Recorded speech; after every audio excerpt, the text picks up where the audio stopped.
paper. You don't each individually need one, but if everybody can kind of share one, that would be great. We'll go over those in a little while. You also have handouts for this class that have a QR code to my live notes document. So you don't have to take tons and tons of notes today. I will say that my brain is challenged. So if I hear a lot of conversation or noise going on, my brain will empty. So if we can just try to keep chatter to a minimum while I'm presenting, that's fantastic. So my name is Jennifer Boley. I'll wait for everybody to settle.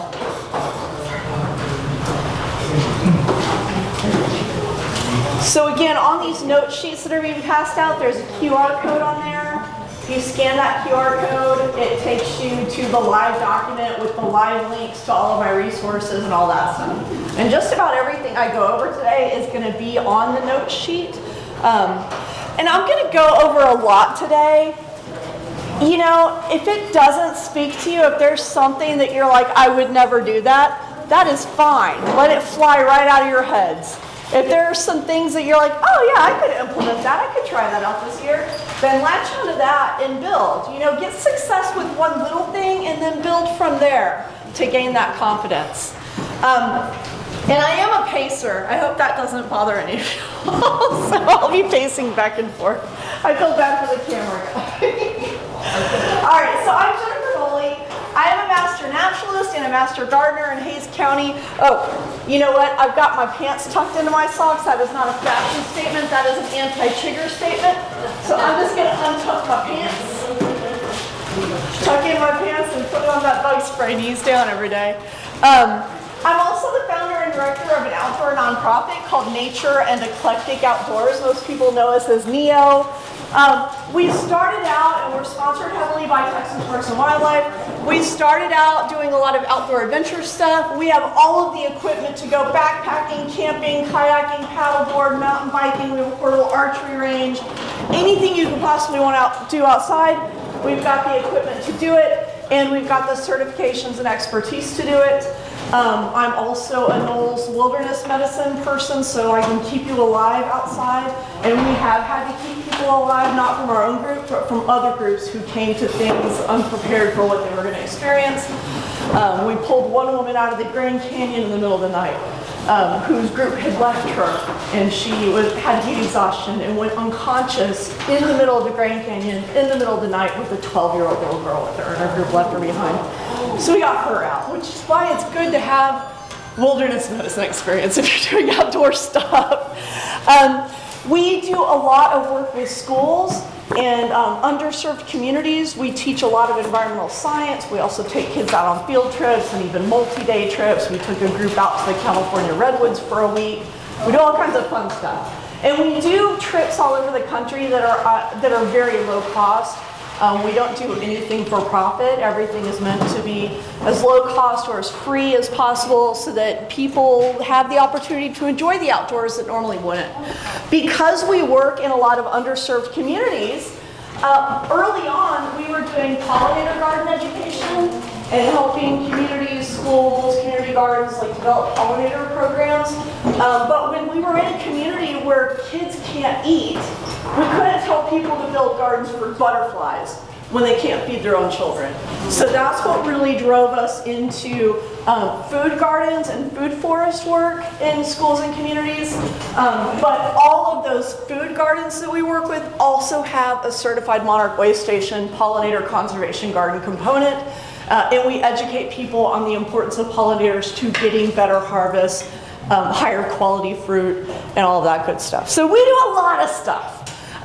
We help support our nonprofit side by doing private events. So if you have a church picnic or family reunion or anything like that and you want to do a trip, or you want us to bring out our archery range, or we have a giant family-friendly life-size game and lawn fishing tournament set up that's really popular, please reach out to us, help our nonprofit instead of paying a for-profit company to host your events.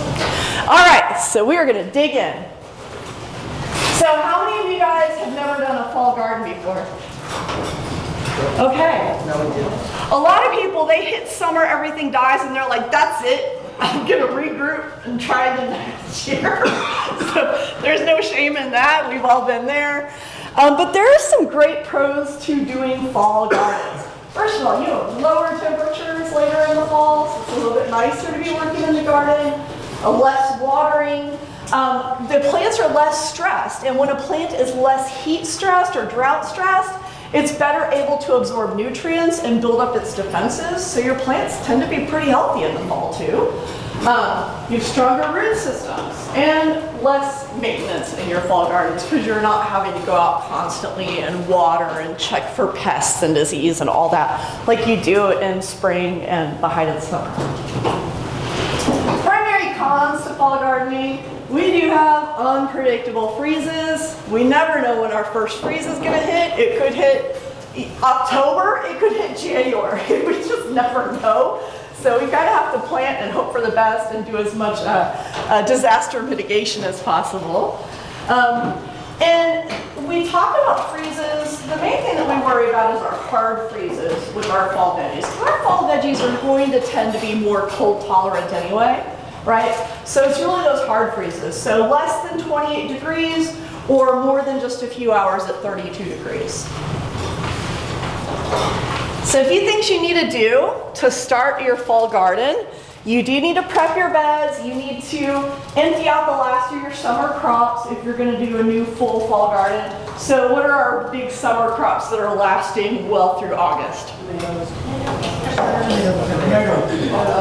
Tomato. A lot of times the tomatoes that burn themselves out unless you've really been taking care of indeterminate tomatoes, and we're going to talk about that today. Peppers are generally going until about then. What about collards? What about okra? Our okra, nothing kills okra. And I will, one little word about okra. I am not an okra fan. It's always been like chunky snot to me. I'm not into it. I do like the flavor, so I will put overripe pods in a stew, like split them in half, throw them in a spoon, and then pull them back out. So I have the flavor without the texture that I find questionable. Because I like the flavor of okra. But okra is a great trap crop. Anybody familiar with what a trap crop is? Anybody familiar with companion planting? Well, trap crop planting is kind of a subsect of companion planting. Trap crop planting is where you're planting one crop that is a sacrificial crop so that another crop you really care about does better. And okra is a fantastic trap crop for, anybody know? Aphids. We find aphids on our okra, right? So, but it doesn't really hurt the okra to have aphids on it. So if the okra attracts aphids away from some of my other crops that they can kind of cause an issue with, then I'm cool with growing a few okra plants just as a trap crop to get those aphids away from some of my other plants. You want to make sure you're taking care of your weeds. The worst weed we have is Bermuda grass, in my opinion. I hate Bermuda grass. And you have to try to get your weeds as deeply by the roots as possible. Doing some good watering before you pull your weeds is very helpful in that respect. So that, really the best time to pull weeds is after a good rainstorm. And then you don't have to add as much additional water to get them out. So take advantage of our rains to get rid of your weeds. And then you also want to add some compost. I really do not use fertilizers in any of my gardens, other than my tomatoes, sometimes peppers, but not even so much peppers. Really, the only thing I ever really use a fertilizer on, and it's an organic fertilizer like Tomato Tone, is on my tomatoes. Everything else, if you come and look at my soil, and I get that question, what kind of soil did you use? Your soil's amazing. It's so black and earthy, and it smells great, and it's full of earthworms. I just put vegetation in my garden.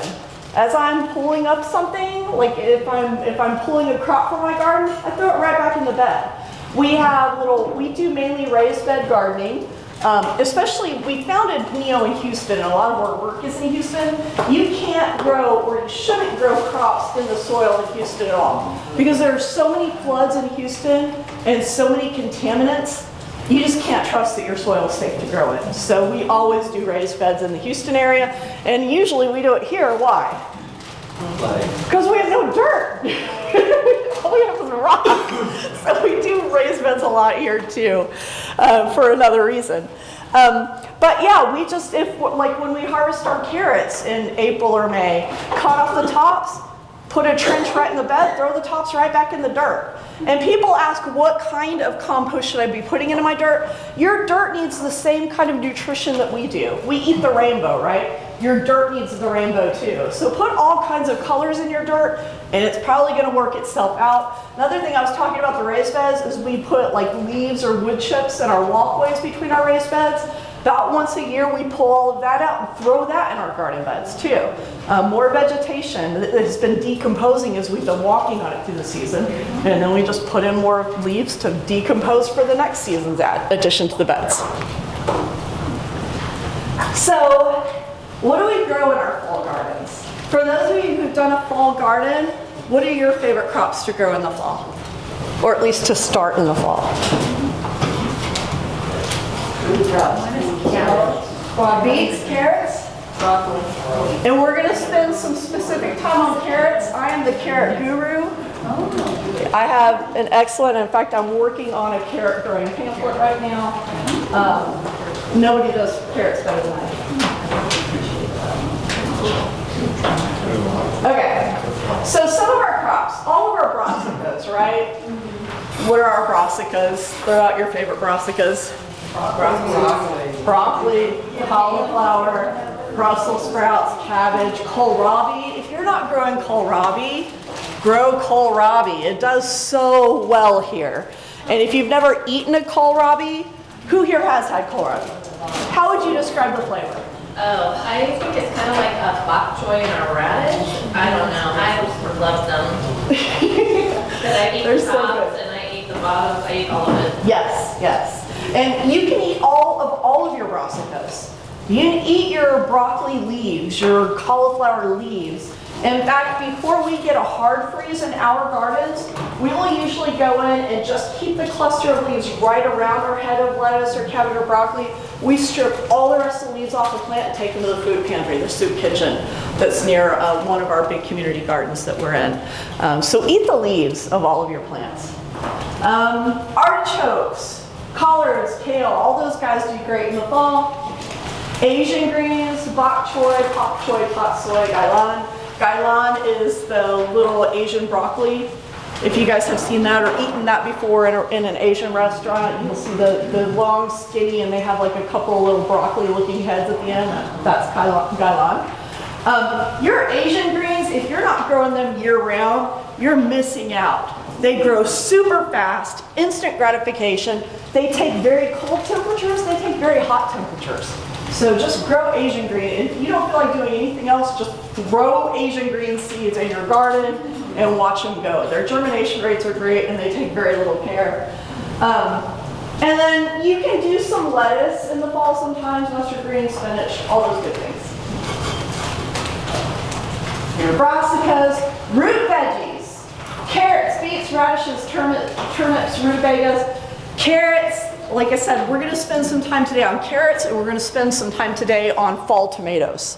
Because a lot of people question, I've heard this myth about growing tomatoes in the fall, but I've never actually seen it happen. We're going to talk about how you make that happen. And don't forget your herbs. Lots of herbs do well in the fall garden. And your herbs, your pollinators all love herbs. Hummingbirds, butterflies, bees, they all love herbs. So throw herbs in wherever you can. In fact, your summer squash. Who here has had issues with vine borers in your summer squash? One thing that we learned from M.I. Gardner, he talked about they had experimented with growing smelly herbs in with their summer squash and how it had helped with their vine borer problem. So we did it. It works. We had much lower loss to vine borers once we started doing that. We also learned using cattle vaccination needles to inject liquid BT down the hollow tubes of our summer squash. So between those two things, we really don't lose summer squash anymore. So just two little tips for summer squash. And then, what was that? Consider smelly herbs. Yeah. Smelly, like basil. Basil's our biggest one. We grow about 20 varieties of basil. Yeah. And then you can also plant tons of pollinator plants in the fall. So if you don't want to put a lot of work into something, if you don't care about beets and rutabagas and cabbage, then just grow pretty stuff. And that will help protect your soil from freezes. It will help keep your soil alive over the course of winter, so you're not just ignoring it and neglecting it. Your soil needs help and care. And in fact, even like at the height of summer, we will go out and just make sure we're watering even our beds that are empty. You have to keep the stuff in your soil alive. You can't just let it bake over the winter or just freeze solid and do nothing with it over the winter. Sorry, bake over the summer and freeze over the winter. Some tips.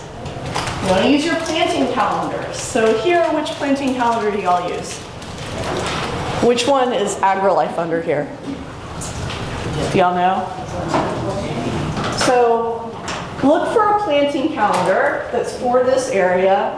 Are you talking about Harvey's stuff? No, I'm talking about like AgriLife publishes planting calendars telling you what to plant when.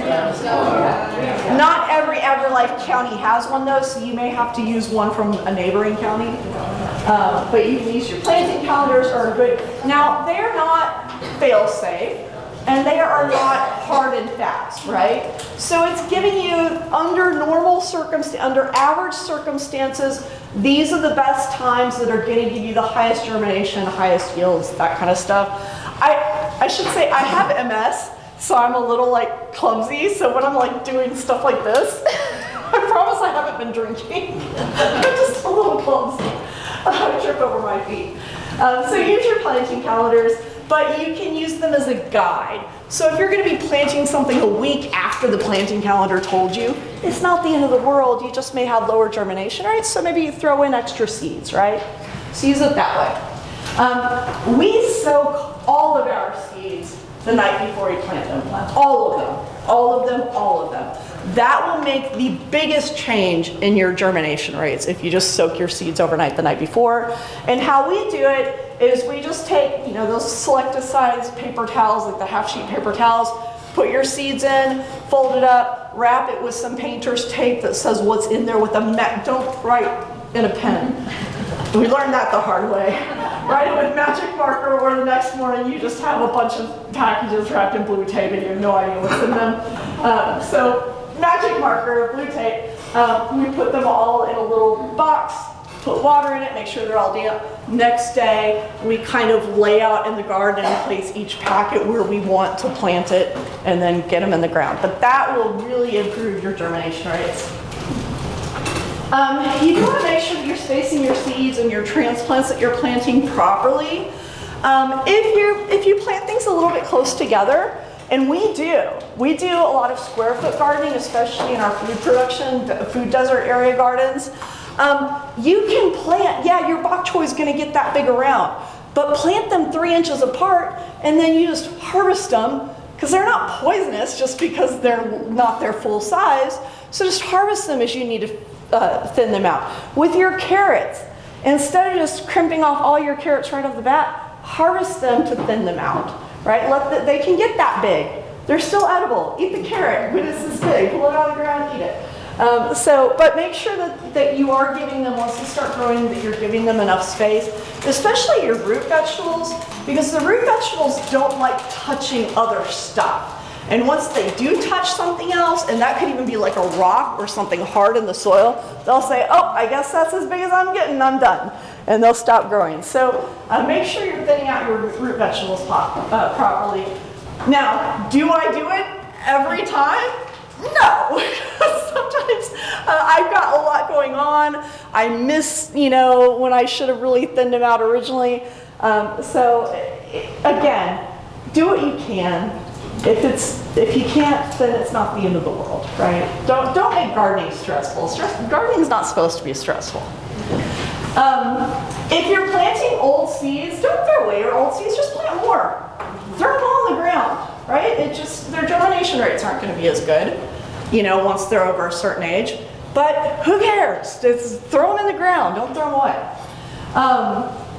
You do want to, when I say fertilize, I'm going to use that term loosely because again, we really don't use fertilizers. Make sure you're adding nutrition. In one form or another, just add nutrition to your garden beds.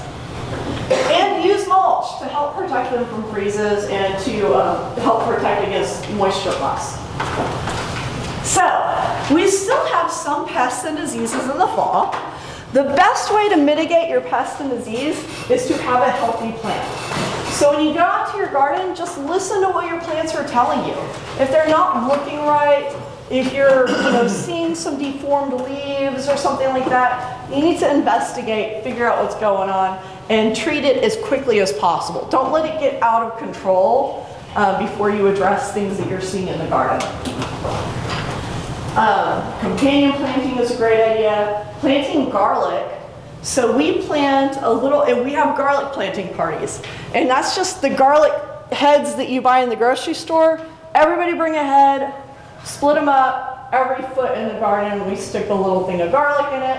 And that will help reduce your pests in your gardens. Not just bugs, but also things like mice, rats. We have a few mice out here, right? I know I do. Maybe if you don't, God must love you more than me. I've got mice in my gardens. So the garlic will help.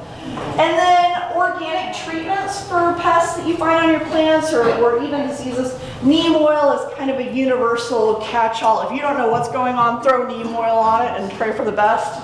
That's kind of a lot of people's go-to. BT for your caterpillars that are getting into stuff. Insecticidal soap, copper fungicides, sulfur, all of those things, they're all organic. I will say, even with that stuff, I haven't even pulled one out this year. We really don't use a lot of even the organic stuff because we are very pollinator focused, and the pollinators don't care if it's organic. If it's meant to kill them, it's going to kill them. And we accept, this is just my philosophy, our philosophy, we accept that we're going to lose some things to nature, and that is our toll to nature in exchange for us being able to garden out in nature. So we accept that we're going to lose a tomato to a bird or a mouse. We accept that some of our carrot tops are going to be chewed on by swallowtail butterfly caterpillars. And that's just, we're okay with that. Plant extra seeds to cover your losses is how we address that. Protecting your fall gardens from the elements. So again, keep your plants healthy, address issues you see early, don't let them get overwhelming. Do cover crops. And my favorite cover crop is carrots. Carrots are a great cover crop. Carrots are your most cold hardy veggie that you can grow in the garden, in my opinion. When nothing else survives a super hard multi-day freeze, the carrots will be fine. Their tops may freeze or burn, but if you just cut off the tops before they start rotting, they'll grow new tops, and your carrots will keep growing. So, grow carrots. But clover is a popular cover crop. Ryegrass is a popular cover crop. And that's just to help protect your soil from harsh weather. You can use row covers, and we have used row covers. However, I will say, I don't like dealing with row covers. I don't have to like digging through my shed and pulling it out and going it just for a freeze that's gonna last a few hours. So I just plant things I know are more freeze tolerant, and I will harvest what I can before a hard freeze. And I just, that's just me, again, but a lot of people use row covers, and there are lots of different row cover systems. So figure out what works for you, whether you're willing to put in a ton of work for that crop that you really love, or whether you'll do the bare minimum and accept you're gonna lose some things. That's completely up to you. There's no judgment, you do you. Use lots of mulch. Mulch is gonna help a lot. And you can use leaves and hay. Just make sure you're using stuff that has not been exposed to a lot of pesticides, a lot of herbicides. Be very careful with that. Any questions so far? Yes? Which way do you plant the garlic, up or down, the little bulb? I put the pointy end facing up. Pointing up. Thank you. I'm not even sure that's right, but that's what I do when it grows. So. Maybe if I put it upside down, it would grow better. I don't know. But the garlic sprouts very quickly, so it's also, especially gardens where kids are going to be in, or even like new gardeners who just need like some self-confidence boosting. Garlic's a great one because it starts shooting up very quickly. Yeah. For that matter, leeks. Leeks are great instant gratification crops. Yes. How do you feel about the live oak leaves? Do you think those need to get shredded before I use them as mulch? Because I'm newish to the area, so I have been shredding them ahead of time, but I don't like doing that extra step if I don't. I don't do it. Okay, because a lot of people are like, there's so many tannins and it's gonna kill your stuff, and I'm like, it's a leaf. I think, I've used leaves for years, so. Who's had bad experiences using oak leaves? I use oak leaves and I haven't noticed. They just take a It's long better time to than break on your down. soil bed. But, yeah. They do take long to take. Yeah. Yeah, absolutely, they take But a they long told me break that, they down. started shredding them, and I'm like, I don't really like doing this extra stuff. Which is why, again, before they're in our beds, they're really usually in our walkways. So we're kind of breaking them down over the season before we put them in. So, Well, I have a couple acres, they're everywhere, so I gather them and I'm using them, so. if you're on a property like my property, you've got some acreage, tons of oak trees. Yeah. We don't have a sidewalk that goes to our front door. It's just a path that, we just mow a path to our front door. So you might even try just throwing oak leaves on that path. And I'm throwing them everywhere. well, I mean, just so you would break them down Oh, gotcha, as you're walking. But you haven't had like No. a tannin issue or? If I haven't noticed it. Perfect. Thank you. So again, do what you can do. Don't let not being perfect keep you from doing something, right? It probably is better if you break them up, just because They're very rigid. and because sometimes the water it can kind of rest on top of them for a little while because they are so rigid and packed. So it probably does help to break them up, but I wouldn't. Maybe I'll just do 50/50. Yeah, you do you. No judgments here. Okay, so nutrition for our plants. And this really goes for all of your crops and all of your plants. And when people will ask me all the time, what should I use for this? What should I use for that? It depends on what your plant's telling you. Some years, some seasons, sometimes the years, my tomatoes are telling me one thing, other times they're telling me something else. So I'm going to listen to what they're telling me. So when you go to buy a fertilizer, and we always recommend just organic fertilizers if you're going to fertilize. They will generally have 3 numbers on the front of the bag. The first number is going to be nitrogen, second number is going to be phosphorus, third number is going to be potassium. And these are what those are good for. So nitrogen helps with your leaf growth, your healthy color, phosphorus, flowers, fruit, roots, potassium, roots and stems. So if I have last year I got this a lot. My tomatoes are deep, dark green, beautiful, bushy, not a single fruit on them. Did any of y'all have that experience last year? I got that a lot. Yeah. So if that's your situation, what do you think your tomato needs? Phosphorus. Gives a little bit of phosphorus. Yeah. If you haven't gotten your soil tested, submit your soil sample to Texas A&M. You can usually do it through your AgriLife office, and it's like $16 for one of the basic ones, and they will send you back even a recommendation of what they think you need to add to your soil or something you might have too much of. So if they send you back a report that says your potassium is through the roof, then okay, I'm going to look for a fertilizer that doesn't have much of that potassium number, right? So make sure and doing your soil testing just once doesn't do the job. Your soil changes over time. So you need to retest every few years to see. I've been growing a ton of potatoes and I don't know. I've been growing a bunch of potatoes in this particular plot for a long time. And then you get your soil tested again and it tells you that you're really deficient in one area and really high in another. Well, all of your different plants pull stuff out and add stuff to your soil. So over time, if you're doing those soil tests, you can kind of track what your different types of crops are doing to your garden. Yes? Is there a home soil test you can buy? I'm sure there is, but AgriLife is so easy. I just do the Texas A&M soil test. Anybody else done a different test than that? Why would you not do that? Yeah.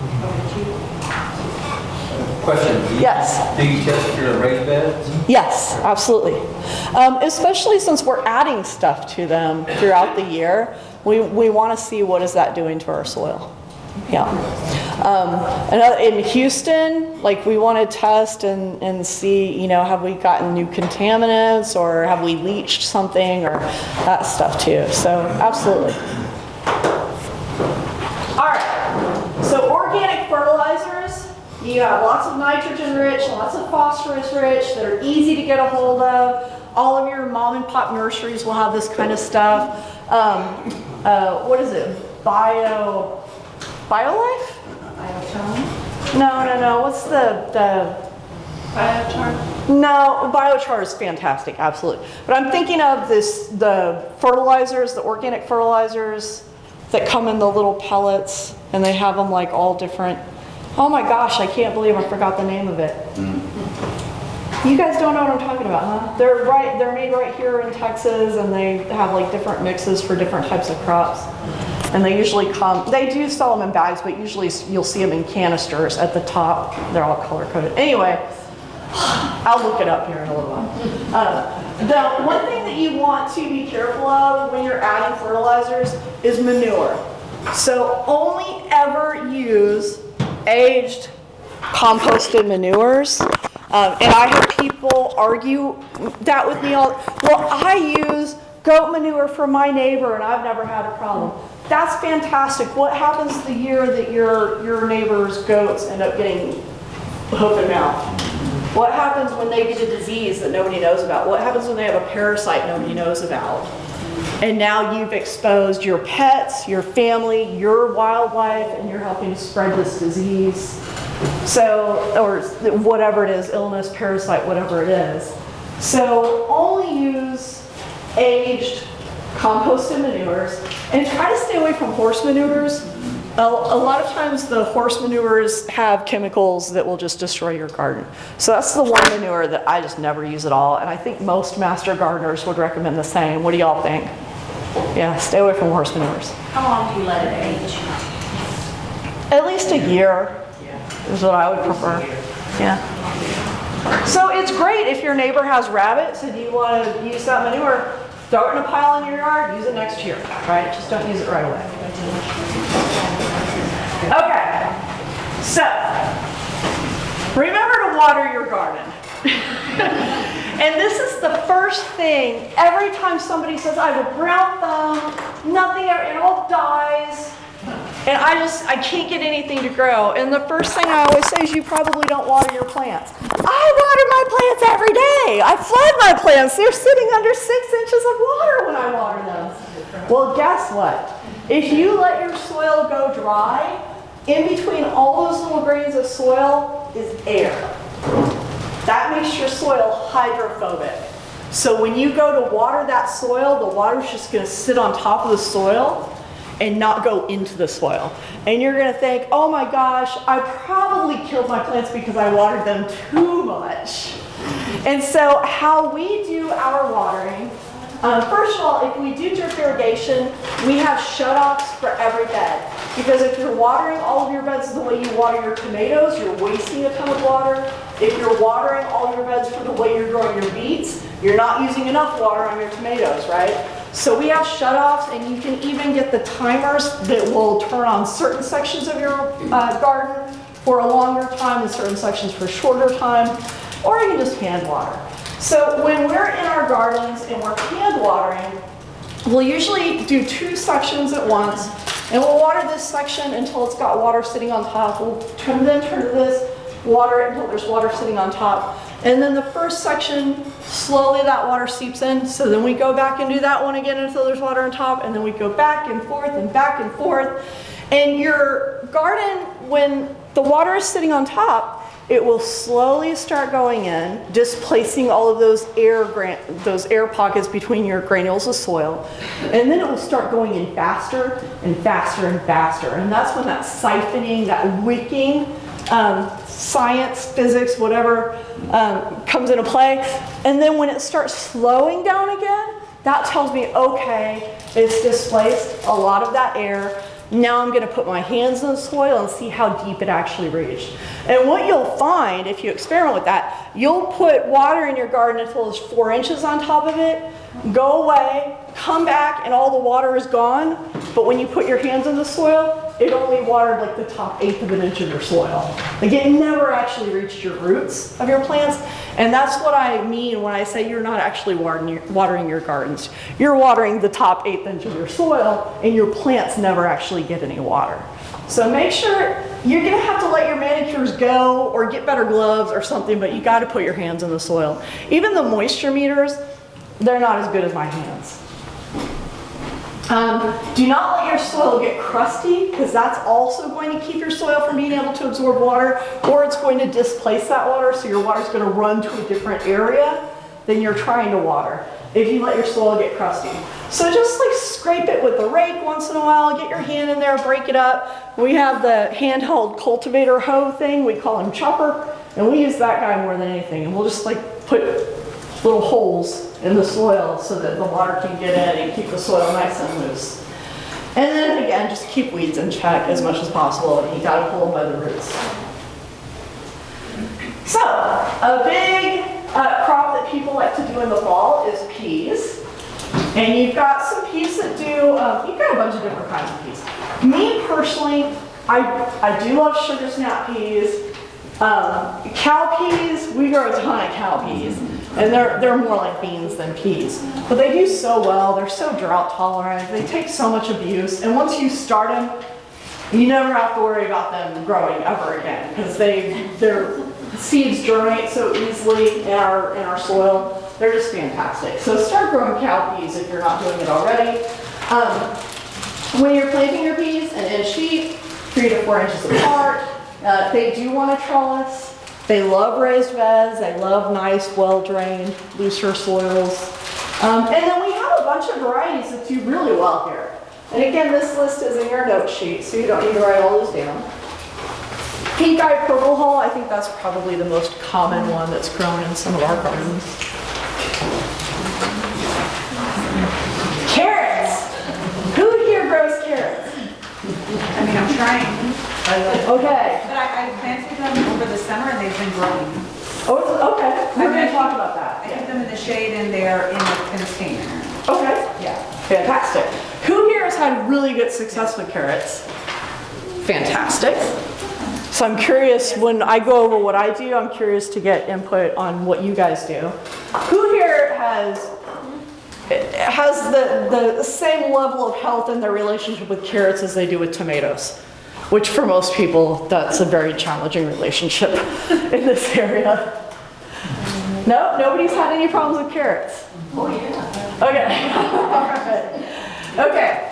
So carrots are incredibly cold hardy. If you're not going to grow anything else, even if you don't want to do anything else with your garden, you just want to plant it and forget it over the entire fall and winter, carrots are your boys. Go to carrots. Extremely low maintenance, very minimal fertilizer, don't need a ton of water. One and done pruning. Really, the pruning is just thinning out. Like if you have multiple carrots growing, you don't want them touching each other. And then you have tons of variety. There are hundreds of varieties of carrots. Some of them are super sweet, some of them are a little bit bitter. They range in every color you can imagine, every size, shape. One of our favorite carrots for the kids is a variety called Tonda di Parigi. They grow the size and shape of a golf ball.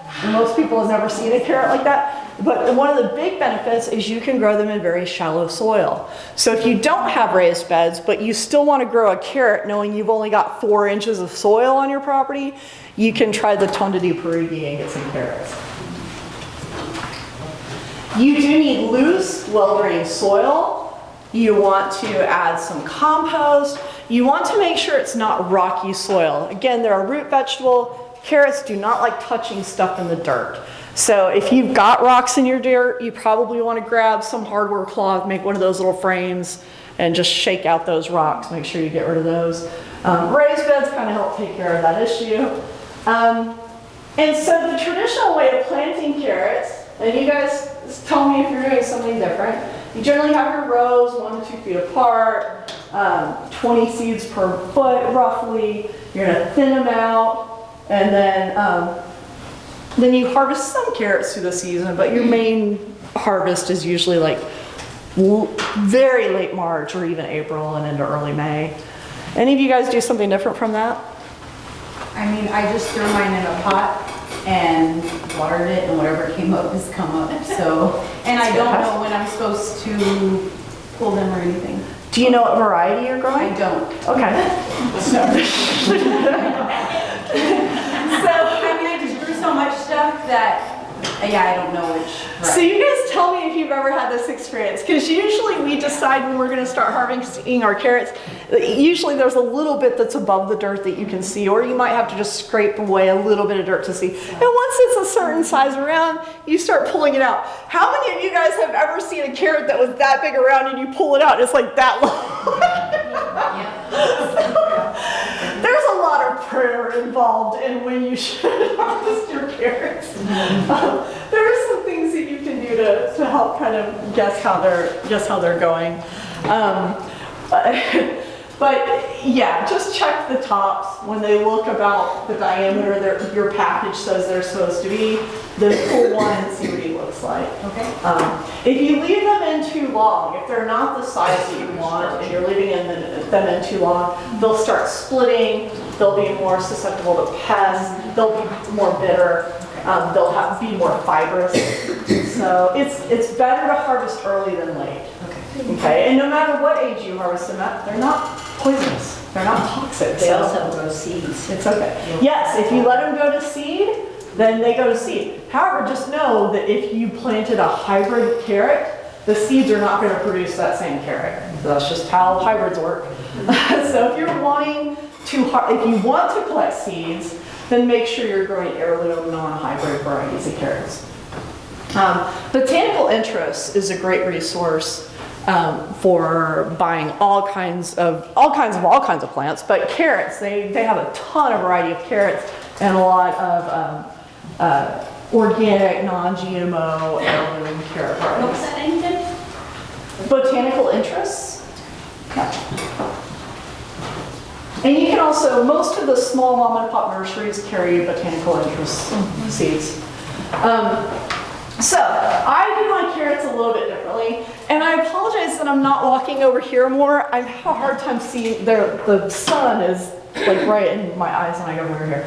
But, so we do our carrots in raised beds, composted soil. We know there's no rocks in the soil because we're in charge of putting everything in the soil.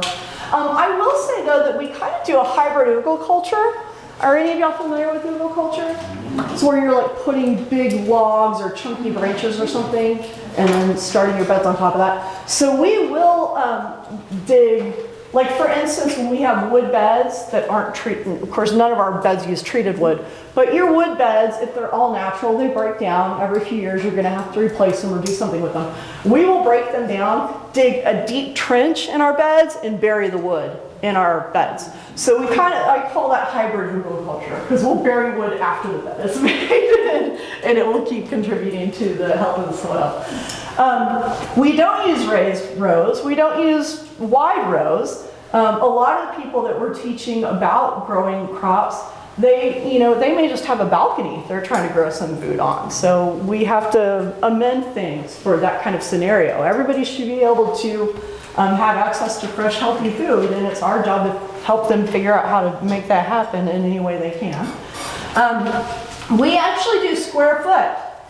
So there are a lot of these things out there. This is just the one that I prefer, seating square, but there are lots of seating squares, and it's a 12 by 12 inch square.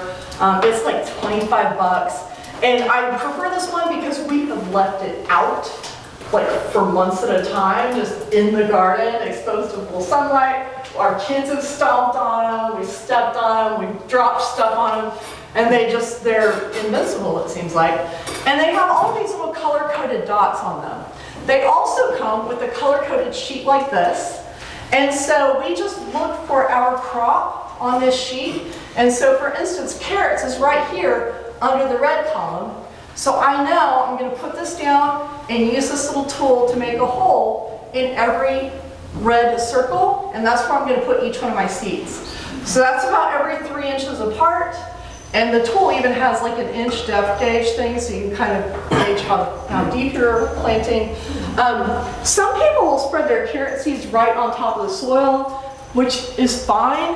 We actually like plant them at about 1/8 to 1/4 of an inch deep, and that helps prevent them from floating away when we water. Have any of you guys planted your carrot seeds perfectly, and then when they start growing, you have like an empty bed but 500 carrots growing right here? Yeah, carrot seeds are notorious for traveling, especially when they get watered or rained on. And one way that you can mitigate that, some people will put some burlap or some kind of cloth over them until they've started rooting and growing, but we don't mess with that. We put extra effort in at the beginning and get amazing results in the end. So, square foot method, every 3 inches. We soak our seeds overnight the night before, and then carrot seeds are tiny, and it's tough to get a hold of them with your fingers, especially if they're wet. So we do them on that paper towel, as I said, and then when we go to plant them, we use tweezers and just pull a piece of the paper towel with a few seeds on it and put it in each hole. And then we can see through the paper towel that the seeds are where we wanted them to be, and that little piece of paper towel helps lock the seeds in place so they don't travel as easily. So that is our big thing that we do that I think makes the biggest difference in our success. Got all that. Okay, and then once we have them in their little holes, we just brush over the soil, and then we're done. We let them go. So your benefits are that you have a known soil depth when you're working in a raised bed, right? You know the size of carrot that soil is going to sustain, and that can help you decide what variety of carrot you want to grow, right? Easier variety selection because of that as well. Less seed washout, higher germination rates, larger carrots. So, if you're going to fertilize, and honestly we never do, but if you are a person that wants to fertilize with an organic fertilizer, use a 10-10-10 mix to fertilize a few inches deep in the soil. So if you are at a point where you need to add more soil, because if you have healthy soil, it's going to get lower over time. That means that it's, composting, that it's decomposing when your soil is sinking. So if you never have to add more soil to your garden area, you're doing something wrong. There's something wrong with your soil. It's not alive. So before you add in additional to your soil bed, just put a little layer of fertilizer, then add in whatever you need to add on top of that. When your carrot tops reach about 4 inches, then you can side dress. And side dressing is just sprinkling a little, pellet fertilizer around them, or even watering around their bases, not foliar feeding. Although you can foliar feed, and that's where you're spraying nutrients right onto the leaves, and it absorbs directly through the leaves. And there are foliar feeding options that will strengthen the leaves of your carrots too. But that's, again, we don't do that. And then you can fertilize with every 4 inches of that green growth if you so desire. Again, we do not do that. Don't have time. So pests and disease, you have a lot of potential pests and disease. One of most of these are easily addressed. Nematodes are the most challenging.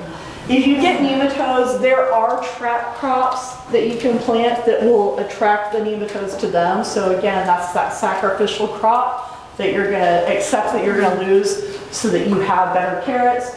There are also other beneficial nematodes that you can add to your soil that will get rid of the bad nematodes that cause that root knot nematode problem. What kind? What are they called? I can't tell you off the top of my head, but if you go to a lot of universities like, up where I live, we've got Natural Gardener, but I'm sure you've got some good mom and pop nurseries here, and usually they'll have a little cooler with a jar of beneficial nematodes that you can get and add to your soil. What about the trap crops? Can you give some example of those? For nematode, for nematodes, marigolds, some people will say that nasturtiums help, but marigolds are the big one, and they grow so easily here. Marigolds are easy to use. So this is a picture of one of our urban learning garden plots. This is at Sunshine Community Gardens. The front part of our garden is a certified moderate waste station and Xerxes habitat. So you can see it looks like a jungle. This is how we like ours to be. I meant to add the photo and I forgot. Up here, this is full of bird nests. And the birds are all used to us, so we get to just stand under the arbor and watch the birds. And right now, right at the very front here, we have a dove nest with 2 babies that just hatched out. And so they're just, we'll just stand under there and the babies just look at us. You're mighty big, you're not gonna eat us, are you? So this is what our pollinator section of our garden looks like.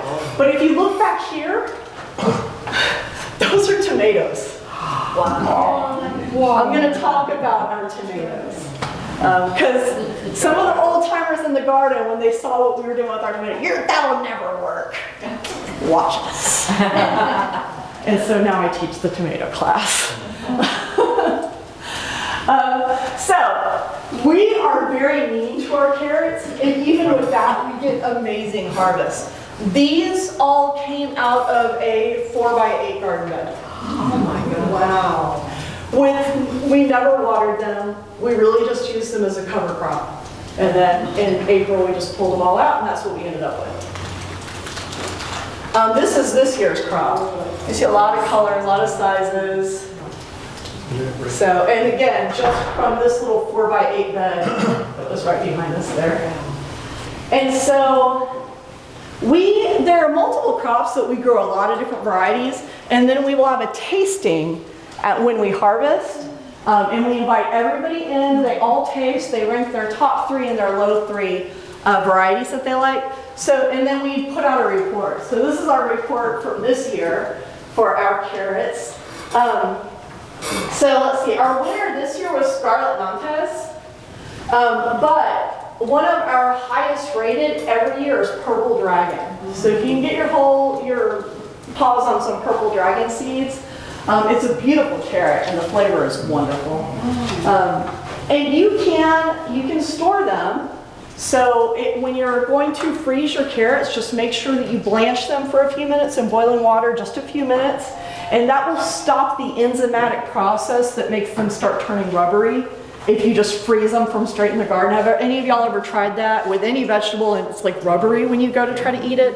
That's an enzyme that's causing that process. So boiling it stops that enzymatic process, and then you have wonderful carrots when you're ready to pull them out of the freezer. We use those super cubes. Are y'all familiar with those little cubes where you put like a cup or half a cup or whatever and it freezes it so your frozen stuff stacks nice and neat in your freezer? We use those super cubes, and we have lots of carrot cubes.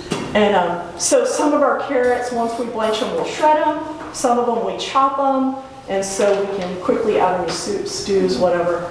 Can you pop them out and put them in the pot? Yeah, absolutely. That's what we do. Oh, let's see. One variety that really surprised me this year, Yaya did really well. King Midas really surprised me because some of those, like the yellow carrots, a lot of times they aren't as hardy as some of the other varieties, but the King Midas did really well. Its germination rate and its roots are really good. So these are some of the varieties that consistently do well in our garden, not just in how they grow, how hardy they are, but in their flavor profiles. So those are some of our favorites. Purple Dragon, we always do Purple Dragon. We always do the golf ball. Use of those golf ball carrots, the tonity gravy. And then these are some great companion plants that you can put in with your carrots if you so desire. So, and we have marigolds, right? To keep down those root knot nematodes that might try to attack them. Okay, tomatoes. How much time do I have? 4 minutes. Do I really have to be out in 4 minutes? No? Okay. Okay, tomatoes. Anybody ever tried to grow tomatoes in the fall? Have we had good success? That's fantastic. So one challenge that I find when I'm talking to people about growing their fall tomatoes is they'll say, I was told that our tomatoes should carry over and that we should be able to, get over the summer and then they'll grow in fall. And I ask, well, are you growing indeterminate or determinate? What's that? That's important. So your determinate tomatoes, make sure that you look at your tags. And I gave you guys examples of tags. You guys have a lot of tags. You'll want to throw So those. we're gonna take pictures. Oh, okay. And you know what? These are just sample tags, and I can add them to the notes sheet document. So on your tags, they will generally, if it's a reputable company, they'll tell you whether you're looking at a determinate or indeterminate variety. So a determinate tomato is a tomato that's going to grow for a certain length of time. It's going to produce for a couple weeks, 3 weeks, whatever, and then it's going to die out. And those generally are your bushy tomatoes. Indeterminate tomatoes grow more like a vine, and they do not have a determined amount of fruit or height or any of that. As long as you're keeping them nourished and watered and they're happy, they will just keep going and going.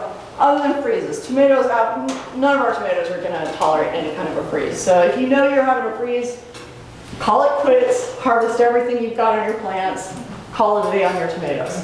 Because if they go through a freeze, your tomatoes are just gonna be mush. So even if they're green, harvest those green tomatoes, make green tomato salsa, make your fried green tomatoes, whatever you need to do. But as long as you're keeping them happy with enough food and water, they will just keep growing and growing. I will tell you, and we make custom tomato cages. No cage you buy at the store is appropriate to grow any kind of tomato. So your bush tomatoes are going to get this big around. How does a cage that wide and this tall help that tomato?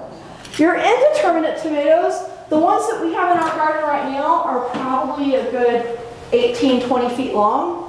Again, how is a tomato cage this tall and that wide going to help that tomato? So we make our own tomato cages out of deer fencing. They're about 18 inches wide. We specialize in growing indeterminate tomatoes, and so they will grow up the center of the cage at 6 feet tall, come down, hit the ground, and then we'll start clipping them back up again. And they start going up again. Our tomatoes are crazy. And again, when we grow 12 tomatoes in a 4x8 bed that produce tons of fruit. And again, when we were setting that up originally, just trying it out, the old timers were like, and when I say old timers, I just mean seasoned gardeners. I don't mean like age or anything. I just mean the seasoned gardeners like, you young whippersnappers, you don't know what you're doing. That's never gonna work. All your tomatoes are gonna die. And guess what? We get more tomatoes than everybody.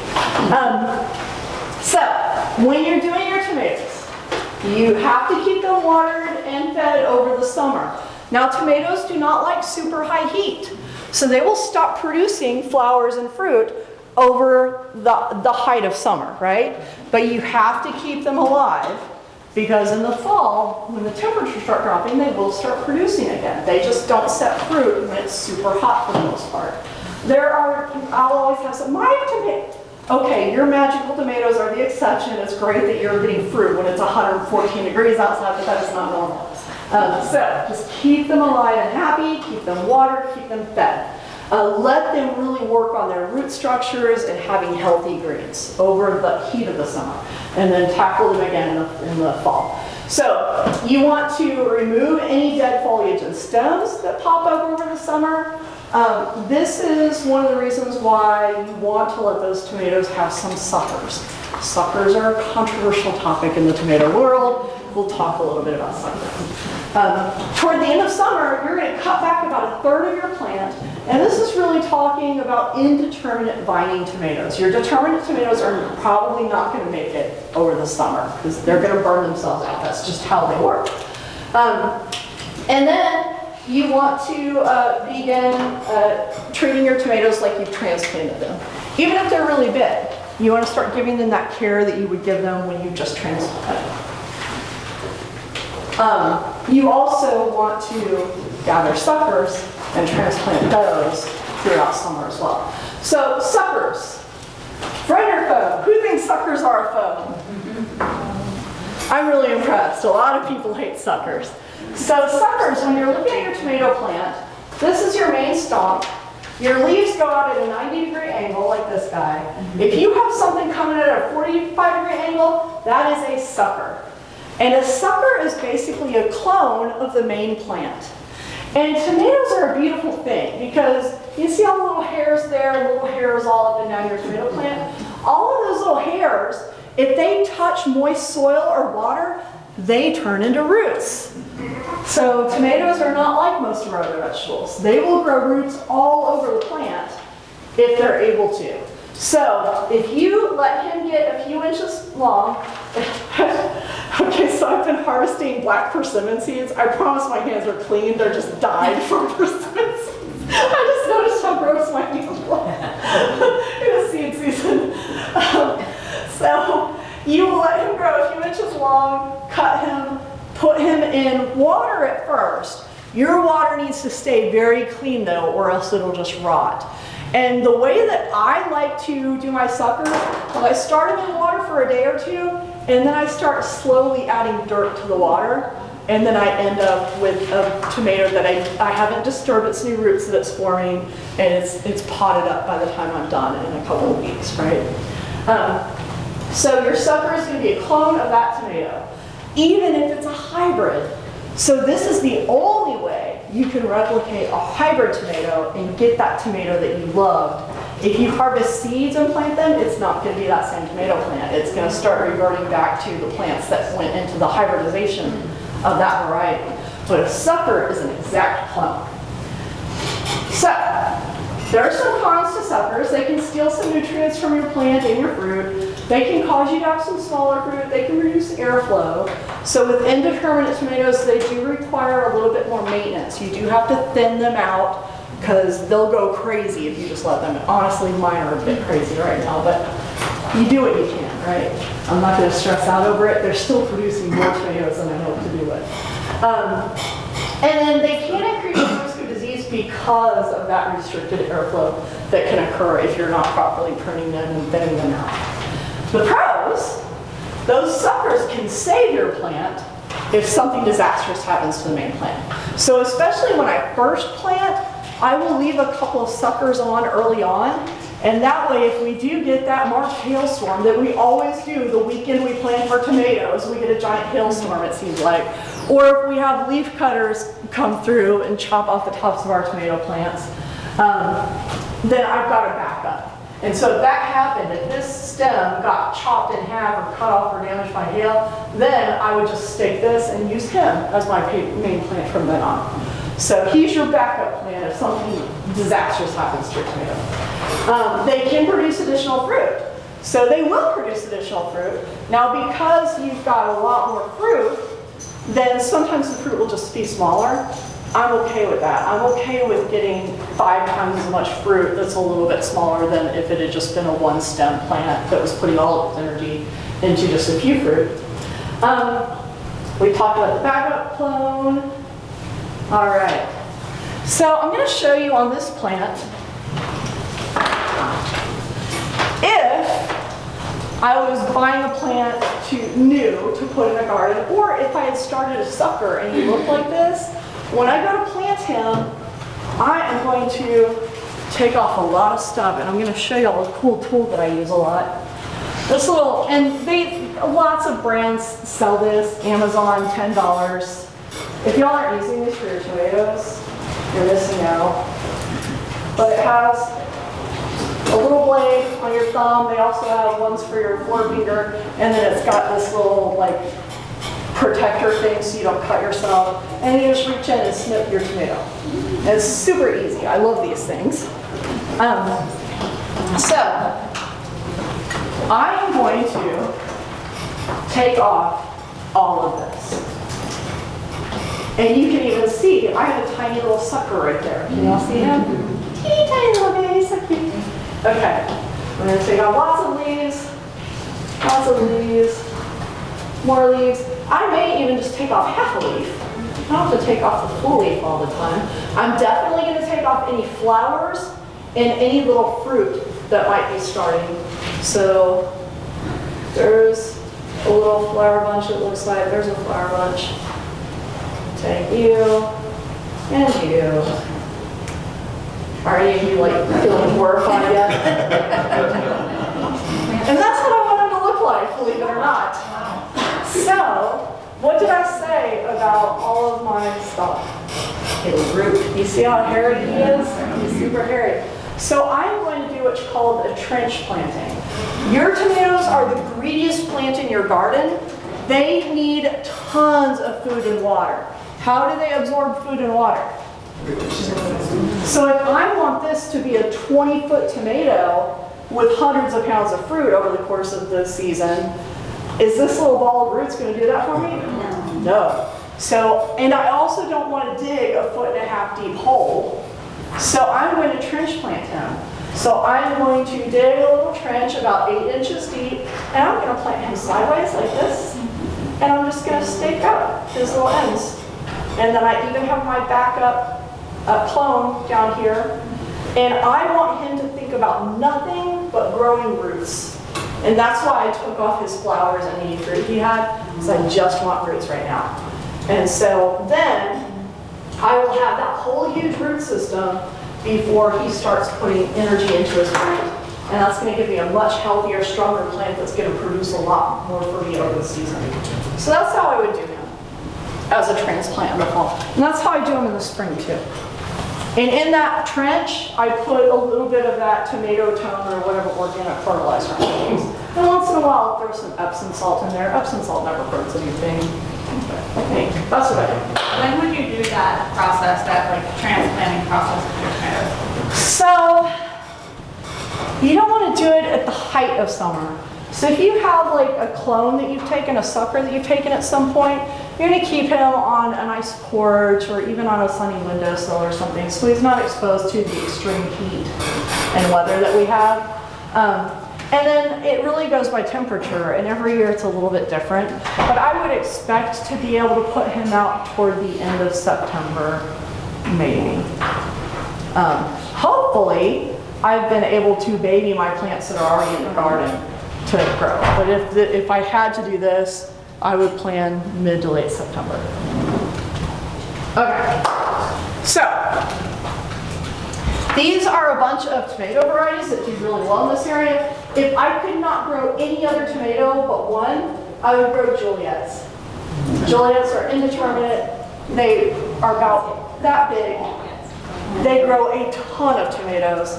They're extremely disease, drought, I've watered my tomatoes 3 times this entire year, maybe. And my Juliets are just super producers. But there are other ones that people love. Juliets also have a skin that's perfect to freeze. So you just throw them in the freezer when you're ready to bring them out and make some salsa or spaghetti sauce. They thaw and the skins just pull right off. They have a thicker skin, so they're really easy to pull and de-skin. Which one was that? The Juliets. Oh. All right, and then here are lots of resources.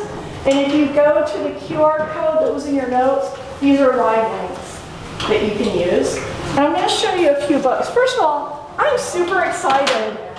I just came back from the American Community Garden Association conference, and I got to meet the youngest ever USDA registered farmer. Her name was Kendall. She's also on the spectrum. When she was a toddler, she was out planting seeds with her grandma on her grandma's 1 acre of property that she had. And then she started, anytime she saw her father like cutting up a veggie or fruit in the kitchen, she started stealing the seeds and started just throwing them in the yard and just grew stuff in their yard, and then started harvesting so much stuff she invited the neighbor kids over and started giving the neighbor kids food. And then when her grandmother passed away, she left the 1 acre of property to her mom, but her mom didn't really want to do anything with the property, so her mom signed the deed over to Kendall at 6 years old. And so Kendall turned the property into a farm, started working on curriculum to teach other kids how to grow stuff, and at 9 years old became the youngest USDA certified farmer in the country. And she's such a cool girl. You should go to her. She has My Farm Biz. This is the curriculum that she's developed for kids to start agriculture, which we need more young farmers than agriculturalists. And she got a grant from the USDA as a young farmer ambassador. So she goes all over the country talking about how young people can start farming. She's 11 today. She also got a grant to bring a salsa or marinara sauce to market. So if you go to her website, she produces honey and a marinara sauce for sale on their website right now. And I actually collect honeys, and I do honey education, and I do honey tastings, like wine tastings. And the other person that was supposed to present with her at the conference didn't show up. So I was able to, after she did her presentation, present her honey and do a proper tasting with the attendees, and her honey was really good. So this is a really cool thing. There are also a few other books I recommend. Texas Tomato Lovers Handbook. This is Texas A&M recommended publishing. This is a great book. Epic Tomatoes. This is written by the guy who is a consultant for Seed Savers Exchange. Really good book, easy to follow. If you're looking for something a little more hardcore, here is the 500 and something page book written by Dr. Bob Randall, who is a god in the East Texas and Houston growing communities. He's the brains behind Urban Harvest in the Houston area. And this is his book, Year-Round Food Gardening for Houston and Southeast Texas. And I know you're saying, but we're not Houston and Southeast Texas. It goes through so much science of why things grow, including fruit trees, any kind of vegetable fruit you could possibly want to grow. Just having this as a resource for the science behind what makes things more successful is worth having if you're that kind of person, that science brain person. This is a great book. It's $50. It is well worth it. And then if you're into the monarch butterfly thing at all, which we do a lot of monarch education, how to raise monarch butterflies, a step-by-step guide for kids. I don't care if it's for kids. If you don't know something, you don't know something. It doesn't matter what age you are. The guy that won Jeopardy, the Ken Jennings, he won Jeopardy because he studied 5th grade history books and social studies books. So this is a great book for just learning the basics about monarchs. And we focus on monarchs because they're easy to focus on. And just like with people, when you help one group, you help a bunch, right? So helping monarchs automatically helps a bunch of other pollinators. And that is it. So, yeah.